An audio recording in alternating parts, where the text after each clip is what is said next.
Rusia dhe Ukraina presin paqen nga Amerika.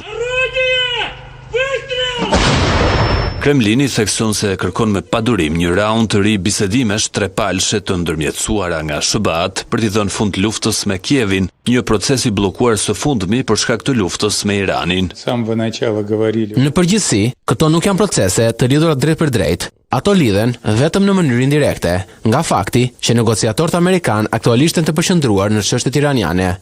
Shpresojmë që në të ardhmen e paparashikueshme, ata do të kenë më shumë kohë dhe kapacitet më të madh për të takuar në formatin trepalësh.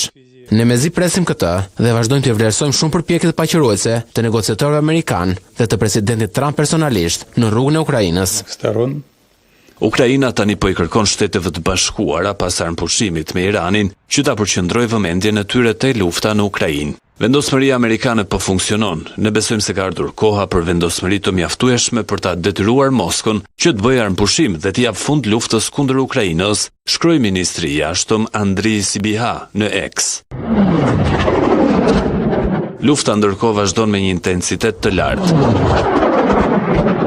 Të paktën 13 persona janë vrarë dhe 77 të tjerë janë plagosur në sulmet ruse kundër Ukrainës gjatë 24 orëve të fundit, sipas autoriteteve lokale të cituara nga mediat. Rusia lëshoi 176 dron kundër Ukrainës gjatë natës, tha forca ajrore, duke shtuar se mbrojtja ukrainase kapi 146 prej tyre. Të paktën 24 drona arritën që të shmangin mbrojtjet dhe goditën 12 lokacione të ndryshme në të gjithë vendin.